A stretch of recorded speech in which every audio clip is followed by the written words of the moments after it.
At 68, after my divorce, I became homeless. My own daughter laughed. "You're too old, Dad. Nobody needs you anymore." One day, a lawyer approached me. "Sir, your first wife from the 1970s died. She left you a fortune of $47 million. But there's one condition." "Good day, folks. Name's Eugene Theodore Patterson, but most people just call me Gene.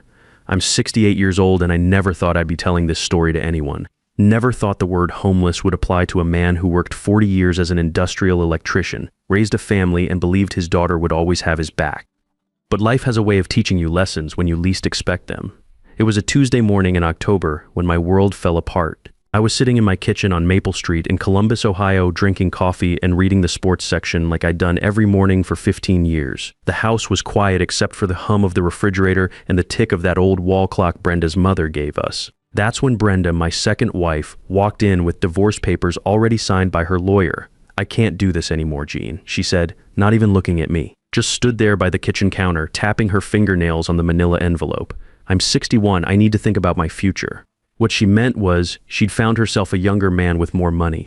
A 55-year-old contractor named Phil who drove a new Silverado and promised her things I couldn't provide on my pension. I'd seen the signs for months. The hushed phone calls, the new clothes, the sudden interest in going out with girlfriends on Saturday nights.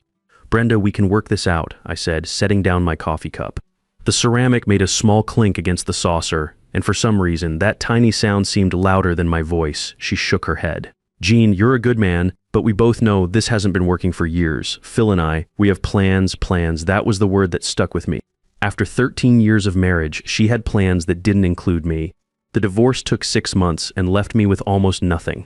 The house was in both our names, but Brenda's lawyer was sharper than mine, some slick guy in a $1,000 suit who made my public defender look like he'd never seen a divorce case before. I got a small settlement, enough to cover maybe 3 months of rent, my tools, and my pickup truck. That was it. 40 years of steady work, paying into Social Security, saving what I could, and I was left with the contents of my toolbox and a 2018 Ford F-15 with 140,000 miles on it.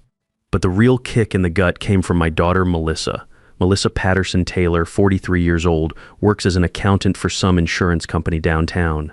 She's my flesh and blood, raised her since she was 3 when her mother died in that car accident on I-71. I worked double shifts for years to put her through Ohio State, walked her down the aisle at her wedding to that worthless husband she finally kicked out, helped her with the down payment on her house in Worthington. When the divorce papers were served, I called her that evening. Figured my daughter would at least listen to my side of the story, maybe offer some support during the worst time of my life. "Dad," she said, her voice flat and businesslike, "maybe this is for the best. You and Brenda haven't been happy for years. Everyone could see it. Honey, I need a place to stay for a few weeks," I told her, standing in what used to be my living room, looking at the boxes I'd packed, just until I figure things out. "I can sleep on your couch, help with Danny's homework, do some repairs around the house." There was a long pause. I could hear the TV in the background. Some reality show she was always watching.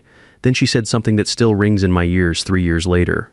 "Dad, you're 68 years old. You had your time. Kyle and I are building our future together, and we can't have you dragging us down. You need to figure this out yourself." Kyle Murphy, that's her boyfriend. Moved in right after she kicked her husband out last year.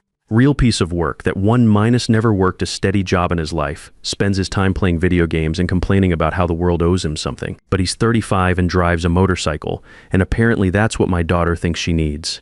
I hung up the phone and stood there in the empty house, surrounded by boxes and the echo of my own breathing. By January, I was living in room 127 at the Sunset Motel on East Main Street on the rough side of Columbus. $200 a week for a room that smelled like stale cigarettes and had brown carpet stains I didn't want to think too hard about. The window faced the dumpster, and I could hear every conversation through the paper-thin walls, arguments about money, crying babies, people coming and going at all hours of the night. The heater barely worked, rattling and coughing out lukewarm air that never quite took the chill off. I'd lie on that sagging mattress with its broken spring that poked into my left side, staring at the water stain on the ceiling that looked like the outline of Texas, wondering how a man who'd never been arrested, never cheated on his wife, never missed a day of work in 40 years, ends up in a place like this. I'd sit at the little table by the window some evenings, eating microwave dinners and watching the parking lot fill up with beat-up cars and people who looked as lost as I felt. There was a woman in room 13 who cried every night around 11 p.m., a guy in room 125 who worked night security somewhere and left every evening at 10:30 sharp, always nodding politely when we passed in the breezeway. These weren't bad people. They were just people who'd run out of better options, same as me. That's when the story started spreading around town. Brenda, settling into my old house with Phil, began telling people at the grocery store and the bank that I was difficult to live with and that I never appreciated what I had. She painted herself as the long-suffering wife who'd finally found the courage to leave. Meanwhile, she moved Phil into our bedroom within a month, and his truck was parked in the driveway where mine used to be. The worst part was when I ran into some old friends at Murphy's Tavern on 5th Street. Jerry Walsh, a guy I'd worked construction with back in the 80s, actually looked uncomfortable when I walked in. They were all sitting at our usual table in the back, but the conversation stopped when they saw me. "Gene," Jerry said, not quite meeting my eyes, "heard about you and Brenda. Shame about that." I ordered a beer and tried to join the conversation, but it felt forced. These guys I'd known for 20 years were treating me like I had something contagious. Finally, Jerry leaned over and said, quiet enough that the others couldn't hear, "Maybe you should have tried harder to keep Brenda happy, you know? Women her age, they need attention." I finished my Budweiser, left a 5 on the table and walked out. Didn't go back to Murphy's after that. It was on a Wednesday in late February when everything changed. I was sitting in the motel lobby, a cramped space with 2 torn vinyl chairs and a coffee table covered in old magazines, pretending to read a copy of Field and Stream from 2019. The lobby always smelled like pine air freshener, trying to cover up something worse, and the fluorescent light overhead buzzed like an angry wasp. That's when this man in a dark suit walked through the glass door, bringing cold air and the sound of traffic with him. He was maybe 50, carrying a leather briefcase that looked like it cost more than I made in a week, and he had that careful way about him that screamed lawyer. He approached Dolores at the front desk, a heavy-set woman in her 60s who chain-smoked Marlboro Lights and knew everyone's business. "Excuse me, ma'am. I'm looking for a Eugene Patterson. I believe he's staying here." I looked up from the magazine and our eyes met. He was tall, well-groomed, with graying hair and the kind of steady gaze that comes from delivering serious news for a living. "Mr. Patterson, my name is Carl Rodriguez. I'm an estate attorney from Portland, Oregon. I've been looking for you for quite some time." We sat down in those cracked plastic chairs, and he set his briefcase carefully on his knees. The lobby suddenly felt too small, too quiet, except for the hum of the Coke machine in the corner and the distant sound of someone's TV through the thin walls. "Mr. Patterson, I have some news that's going to be difficult to process. Your first wife, Catherine Louise Patterson, passed away last month in Portland." I stared at him, feeling like someone had just punched me in the chest. "Catherine died in 1979, I said slowly. "Car accident in Michigan. I went to her funeral." Carl Rodriguez shook his head, and I saw something like sympathy in his eyes. "No, sir. Catherine Patterson survived that accident. She left Columbus shortly afterward under circumstances I'll explain in detail.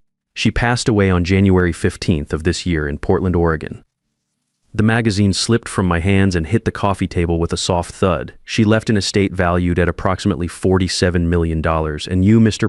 Patterson, are named as the primary beneficiary." I felt the room spin slightly, like when you stand up too fast after sitting for a long time. $47 million. The number was so big it didn't even register properly in my brain. "There is one condition," Carl added quietly. I didn't sleep that night. I lay there on that rattling mattress in room 127, staring at the Texas-shaped water stain on the ceiling, trying to piece together what Carl Rodriguez had told me over coffee at the Waffle House down the street. Catherine, my Kathy, the girl with the strawberry blonde hair and the laugh that could light up a room. We'd met at a union dance in 1975, both of us 25 years old and thinking we had the world figured out. She worked at the bank downtown. I was pulling wire at the new mall they were building on the north side. We got married in a little church ceremony with maybe 30 people, honeymooned at Lake Erie because it was all we could afford. We had 4 good years together before that accident, or what I thought was an accident. She was in that wreck. Carl had explained, stirring sugar into his coffee with slow, deliberate motions. But she survived. The problem was Catherine had gotten herself into some trouble, financial trouble. She'd borrowed money from some people who weren't patient about collecting, and she was scared. Terrified, actually. Turns out, my sweet Kathy had been trying to help her brother Danny get out of gambling debt.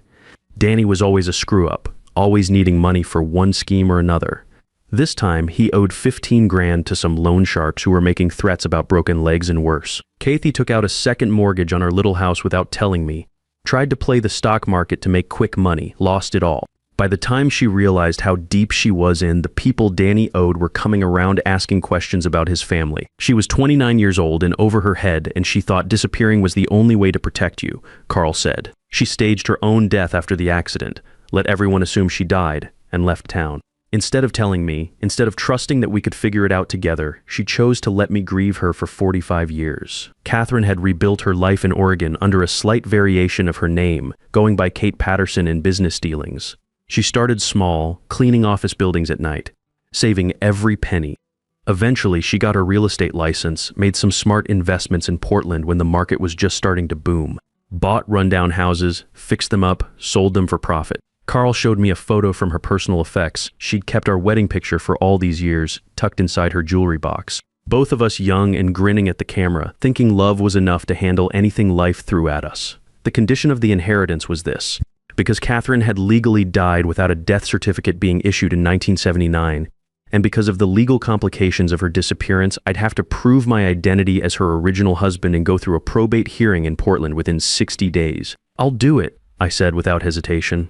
Carl arranged everything that would be covered by the estate, flight to Portland, hotel accommodation, legal fees. All I had to do was gather up what documents I still had from our marriage. Thankfully, I'm the kind of guy who keeps everything in file folders even after all these years. Our marriage certificate, photos from the wedding, and our short honeymoon, letters she wrote me when I was doing electrical work on that hospital project in Toledo and had to stay in a motel for 3 weeks. When I called Melissa to tell her I was going out of town on business, she barely listened. I could hear Kyle in the background playing some video game, the electronic sounds of gunfire and explosions competing with my voice. "Whatever, Dad. Just don't expect me to bail you out if you get in trouble. Kyle and I have our own problems right now." She hung up before I could explain what kind of business trip it was.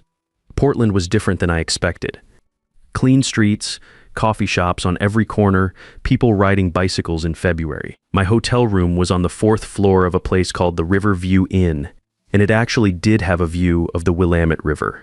The room was warm, the bed was firm, and for the first time in months, I slept through the night without waking up to hear my neighbors arguing through the walls. The probate attorney Carl connected me with was a sharp woman named Susan Palmer. Her office was in a glass building downtown, with a view of Mount Hood on clear days.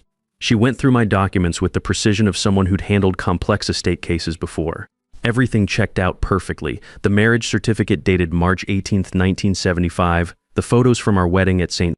Mark's Lutheran Church, even the handwriting on Kathy's old letters matched samples from her personal papers that had been part of the estate inventory. That's when Susan Palmer told me about the complications. "Mr. Patterson, I need to inform you that Mrs. Patterson had a business partner in her later years. A woman named Linda Campbell. She was not named in the will, but she's filed a formal contest of the probate. She claims she was Catherine's domestic partner and deserves a portion of the estate." Linda Campbell, 51 years old, lived in Seattle. She'd been informed about the estate and about me 2 weeks before Carl found me at the Sunset Motel, which meant she'd had plenty of time to plan her strategy. The call came 3 days later while I was having breakfast at a small diner near my hotel. My cell phone buzzed with an unknown number, minus Seattle area code. "Is this Eugene Patterson? Speaking, my name is Linda Campbell. I think we need to talk." She wanted to meet at some upscale restaurant in downtown Portland called Harborview. The kind of place with cloth napkins and a wine list, where a hamburger costs $20. When I got there, she was already seated at a corner table dressed in a navy blue blazer and looking like she meant business. She had a younger guy with her, maybe 35, who she introduced as her boyfriend Marcus. He didn't say much throughout the meal, just sat there with the particular alertness of someone ready to be useful in ways I probably wouldn't like. Linda got straight to the point. "You were married to Catherine for 4 years, 45 years ago. I lived with her, took care of her in her final years, managed her business affairs and her personal needs. That must have meant a lot to her," I said carefully, cutting into my overpriced salmon. "It did. We were partners in every sense of the word for 8 years, which is why I'm having trouble understanding why she left me nothing. Not the house we shared, not the business accounts I helped manage. Everything to you, a man she hadn't seen in half a century." I could see where this conversation was heading, but I let her talk. "I think you should consider a voluntary settlement," she continued, leaning forward slightly, "before this becomes something difficult and expensive for everyone involved." She named her price, $15 million to me, $32 million to her, in exchange for me stepping back from the probate process entirely. "Let the estate fall into default," she explained, where she could bring her own claim as a longtime domestic partner and caregiver. I looked at her for a long moment, thinking about room 127 at the Sunset Motel, about Melissa hanging up on me, about eating microwave dinners by myself while watching the parking lot fill up with other broken down people. "I'll need to think about it," I said. I had no intention of thinking about it, but I needed to know what she'd do next when I said no. I found out that evening when I got back to my hotel. Someone had been through my room. Nothing was taken. My documents were locked in Susan Palmer's office, safe minus, but things had been moved around. I'm an electrician. After 40 years of installing security systems and troubleshooting electrical problems, I notice when things aren't where I left them. The lamp by the bed was turned slightly. My shaving kit had been moved about 2 inches to the left on the bathroom counter. Small things, but enough to tell me that someone with skills had conducted a professional search. I called Susan Palmer immediately, then the hotel manager. The manager was a nervous guy named Ted, who pulled up the electronic keycard records on his computer. Someone had entered my room during a 90-minute window that afternoon using a master key card. We'll look into this immediately, Mr. Patterson, Ted said, adjusting his glasses. This is completely unacceptable. But we both knew that by the time hotel security reviewed the hallway cameras, whoever had done this would be long gone. Susan Palmer took the break-in seriously. By the next morning, she'd moved me to a smaller, less conspicuous hotel across town and connected me with a litigation specialist named Paul Gibson who handled contested probate cases. Mr. Patterson, Paul said over coffee in his office, Ms. Campbell isn't going to accept your inheritance quietly. The room search tells me she's prepared to play hardball. He was right. 3 days later, Linda filed a formal contest of the probate, claiming that Catherine had suffered from dementia in her final years, that I'd somehow exerted undue influence from 2,000 miles away without knowing she was alive, and that Catherine's true intention had been to provide for her longtime domestic partner. Then she escalated in a way I never saw coming. My grandson Danny called me from Columbus. He's 19, a good kid who's always been caught in the middle of his mother's drama, but somehow managed to stay decent despite everything. Grandpa, something weird happened today. This guy came to Mom's house asking questions about you. Wanted to know if you drink too much, if you've ever been in trouble with the law, if you're good with money. I felt my stomach drop. What kind of guy, Danny? Well-dressed, real polite, had a business card and everything, said he was doing background research for some legal case. Mom invited him in and talked to him for like an hour. That's when I realized Melissa was involved. Danny's always been straight with me, even when his mother tried to turn him against me after the divorce. He told me Melissa had been in contact with Linda Campbell's attorney, providing what she called character references about my mental state and my fitness to manage a large estate. My own daughter was actively helping a stranger try to steal my inheritance. The betrayal hit me harder than Brenda's divorce, harder than losing the house, harder than ending up in that motel room.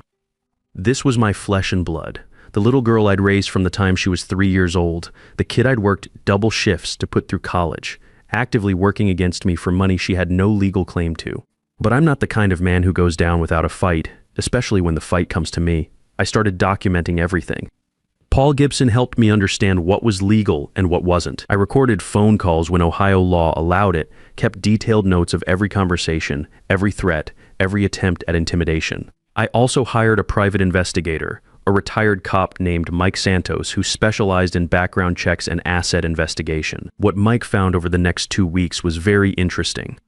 Melissa had been lying to me about her financial situation. She wasn't just struggling, she was drowning. Gambling debts, credit cards maxed out behind on her mortgage. Kyle had been pressuring her to find money somewhere, anywhere, and when she heard about my potential inheritance through Linda Campbell's attorney, she saw an opportunity. She'd made a deal. Help contest the probate by providing damaging testimony about my character and mental capacity, and Linda would cut her in for 20% of whatever she recovered. $4 million if they could get me declared unfit to inherit. The hearing was scheduled for late March in the Multnomah County Courthouse in Portland. Paul Gibson and I flew back with a thick folder of evidence and a strategy that he assured me was both legal and effective. The courthouse was an imposing brick building downtown, with marble floors that echoed with every footstep and the kind of formal atmosphere that makes you whisper even when you don't need to. We sat at the petitioner's table in a wood-paneled courtroom that smelled like old books and floor wax. Linda Campbell sat across from us with her attorney, Gregory Bell, a slick guy in an expensive suit who looked like he charged by the minute. Marcus was in the gallery behind them, along with a woman I didn't recognize who turned out to be a handwriting expert they'd hired. The hearing started with the basics. Paul presented our case methodically: the marriage certificate, the photos, the letters Catherine had written me during our marriage. Catherine's doctor testified via video conference that she'd been mentally sharp and legally competent right up until the cancer took her in January. Then Gregory Bell presented Linda's case. She took the stand and gave emotional testimony about Catherine's supposedly declining mental state, describing confusion and memory lapses that she claimed had gotten worse in Catherine's final years. She painted a picture of an old woman who'd lost touch with reality and was living in the past. But here's where it got interesting. Bell submitted a letter supposedly written by Catherine just 6 months before her death. expressing doubts about her will and her intention to leave everything to a man I haven't seen in 45 years. Paul requested time to examine the letter. The judge granted it, and Paul spent several minutes reading it carefully, comparing it to samples of Catherine's handwriting from her business records. Then Paul approached the bench with a request that changed everything. "Your Honor, I'd like to request that this exhibit be submitted for professional forensic document examination before being admitted as evidence. The handwriting shows several characteristics that appear inconsistent with authenticated samples of Mrs. Patterson's writing from the same general time period." Bell objected, but Judge Morrison overruled him and ordered the letter held pending examination. I watched Linda Campbell's face across the courtroom. Her composure cracked just slightly, a tightening around the jaw, a quick glance at Marcus in the gallery that said something had gone wrong with their plan. The forensic document examination took 11 days. When the report came back, it was 3 pages of technical language that boiled down to one devastating conclusion.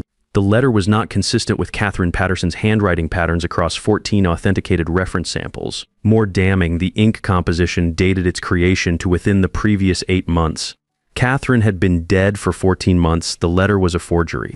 Gregory Bell withdrew from Linda Campbell's case within 48 hours of the forensic report being delivered. In the legal world, attorney withdrawal in the middle of active litigation sends a clear message about what the lawyer believes regarding his client's conduct. Linda tried to find new representation. 3 attorneys declined her case in sequence.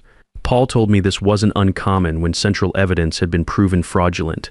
The hearing reconvened 3 weeks later. Linda appeared alone at the defendant's table, looking smaller somehow than she had at that expensive restaurant where she'd tried to buy me off. Her last attorney had withdrawn just 4 days prior, citing irreconcilable differences regarding case strategy. Judge Morrison didn't take long to deliberate. The estate's legal standing was clear, the documentation was thorough, and the only challenge to my inheritance had been built on forged evidence. He ruled in my favor. The estate of Catherine Louise Patterson, valued at $47 million, passed to Eugene Theodore Patterson as the lawful beneficiary, according to her explicit wishes. I signed the final documents in Paul Gibson's office that afternoon. My hand was steady, but the story doesn't end with a legal victory. The consequences for Linda Campbell unfolded over the following months with the methodical patience of systems that don't hurry but always arrive. Submitting forged documents in probate proceedings is a felony in Oregon. The district attorney's office opened a criminal investigation. Linda was eventually charged, convicted, and sentenced to 8 months in county jail plus substantial fines that wiped out her savings. Marcus disappeared from her life around the time the criminal charges were filed. When I got back to Columbus, Melissa was waiting for me at the airport. Not to congratulate me, not to apologize for helping strangers try to steal from me, but to demand what she felt was rightfully hers. "You can't just keep it all, Dad," she said, following me through the terminal with her voice getting louder. "I'm your daughter. I deserve something after everything I've been through." I stopped walking near the baggage claim and turned to face her. People were staring, but I didn't care anymore. "You deserve exactly what you gave me when I needed you most," I said quietly.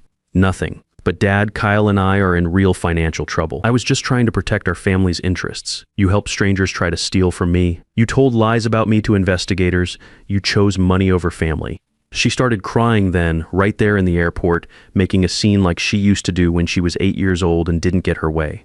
She said Kyle had pressured her, that she was scared about losing the house, that she never meant for things to go so far. "Melissa," I said, picking up my suitcase, "I raised you better than this. I'm disappointed in who you've become." I walked away and didn't look back. As for me, I bought a house outside Portland, nothing too fancy but with a workshop where I can work on electrical projects and a back porch that looks out at mountains that remind me every morning that life isn't over at 70. The house has good bones, solid wiring, and room for a vegetable garden that actually produces tomatoes worth eating. Danny visits sometimes.